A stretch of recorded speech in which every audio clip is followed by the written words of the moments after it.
টানা 10 বছর তোমার সাথে সংসার করার পর আজ এত বড় আঘাত পেতে হবে আমি কোনোদিনই আশা করিনি।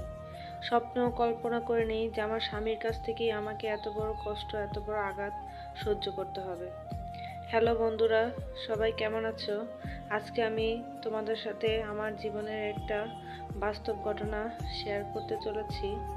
তো সকালবেলা ঘুম থেকে উঠে রান্নার কাজ দিয়েই তোমাদের সাথে কথা বলা শুরু করে দিলাম।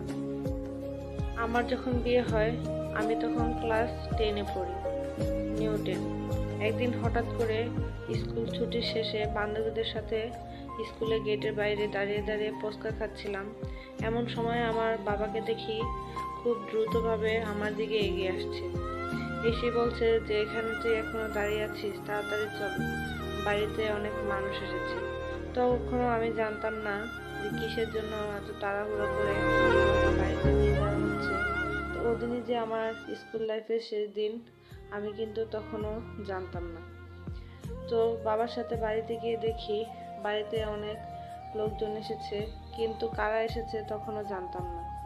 কিছুক্ষণ পর জানতে পারি যে ছেলেপক্ষরা আমাকে দেখতে এসেছে। সেদিনই আমাকে বিয়ের জন্য প্রস্তাব দিতে এসেছিল আমার স্বামীর পরিবারের তার বড় ভাই বোনরা। যাই হোক, সবাই আমাকে দেখে পছন্দ করে আর তারা বিয়েটাকে ফাইনাল করে দেয়। এদিকে আমার বাবা মাও রাজি হয়ে যায় যে আমাকে এখানেই বিয়ে দেবে। তো আমার স্বামী একজন প্রবাসী, সে প্রবাসে থাকে। সে এখন ছুটিতে বাড়িতে এসেছে আর তার ছুটি শেষ হতে প্রায় মাত্র 1 মাস বাকি আছে। এই মুহূর্তে তার সাথে আমার বিয়ে ঠিক হয়ে যায় আর দুদিনের মধ্যেই খুব তাড়াহুড়ো করে তার সাথে আমার বাবা মা আমাকে বিয়ে দিয়ে দেয়। আমার তেমন মতামত, আমার কোনো ইচ্ছা, তেমন কোনো কিছুই জানতে চায় না। এক পর্যায়ে খুব তাড়াহুড়ো করে আমার হাজবেন্ডের সাথে আমাকে বিয়ে দিয়ে দিল। বিয়ের পর 1 মাস খুব ভালোই কাটলো তার সাথে। তারপর যখন তার ছুটি শেষ হয়ে গেল, সে চলে গেল প্রবাসে।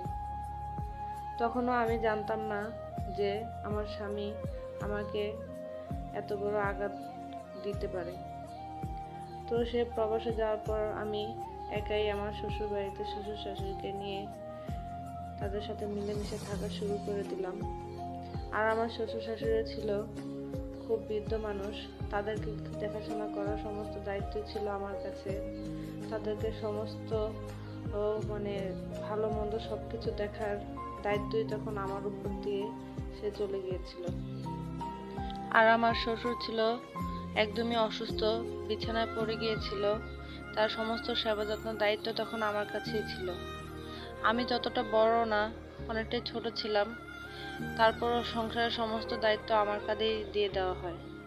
আর সংসারে তেমন কেউ ছিলও না, যার কারণে সমস্তটা আমাকে একা হাতেই সামলাতে হয়। কিছুদিন যেতে না যেতেই আমি জানতে পারি যে আমি প্রেগনেন্ট। তখনও আমার বাচ্চা নেওয়ার তেমন কোনো প্ল্যানিং ছিল না। হঠাৎ করেই কোনো কিছু না বোঝার আগেই দেখতে পেলাম যে আমি প্রেগনেন্ট। এরই মধ্যে আমার শাশুড়িও তার রূপ দেখানো শুরু করে দিল। বয়স্ক হলেও সে সারাক্ষণ আমাকে অনেকটাই বিরক্ত করতো, নানান কথাবার্তা শোনাতো। আর আমার বাপের বাড়ি দিয়ে যেহেতু আর্থিক অবস্থা তেমন ভালো ছিল না, যার কারণে সে সব সময় আমাকে খোঁটাখাটি দিত, দমিয়ে রাখার চেষ্টা করত। আমার সংসারে শুধুমাত্র আমি তাদেরকে সেবা যত্ন করব, সংসারে কাজবাজ করব, এগুলো ছাড়া আমি যেন আর কোনো কিছুই বলতে বা করতে পারতাম না। আর কিছুদিন যেতে না যেতেই স্বামীর কাছেও যেন কিছু বলে সায় পেতাম না। যাই কিছু বলতাম, স্বামী সবসময় আমাকেই দায়ী করতো, আমাকেই দোষী করতো। তো তখনও বুঝতে পারিনি যে আমার স্বামীর মনে কি আছে। তো মাঝে মধ্যে প্রতিবেশীর কাছ থেকে কানাঘোষা শুনতাম যে আমার স্বামী নাকি শুধুমাত্র আমার শ্বশুর শাশুড়িকে দেখাশোনা করার জন্যই আমাকে বিয়ে করে এনেছে। এক পর্যায়ে বাধ্য হয়েই আমাকে বিয়ে করেছে। তো এর মধ্যে আমি জানতে পারলাম যে আমার স্বামী দেশে আসছে। আর দেশে আসার পরেই সে তার আসল রূপটা আমার সাথে দেখিয়েই ফেললো। দেশে আসা মাত্রই সে আমাকে বলতে লাগলো যে সে আমাকে ভালোবাসে না। এতদিন এক পর্যায়ে জোর করে সে আমার সাথে সংসার করেছে, শুধুমাত্র তার বাবা মাকে দেখার জন্য একজন লোক দরকার ছিল, যার কারণে সে বাধ্য হয়ে খুব তাড়াতাড়ি করে তার বড় ভাই বোনদের চাপে পড়ে সে আমাকে বিয়ে করে তার বাড়িতে রেখে গেছে, যাতে তাদের দেখাশোনা আমি করতে পারি। সে শুধুমাত্র আমার দায়িত্বটুকুই নিয়েছিল, কোনোদিন সে মন থেকে আমাকে ভালোবেসে উঠতে পারেনি। আর এরই মধ্যে একজন সন্তানও যেহেতু হয়ে গেছে, এখন সে যার কারণে আরও দায়িত্ব এড়াতে পারেনি।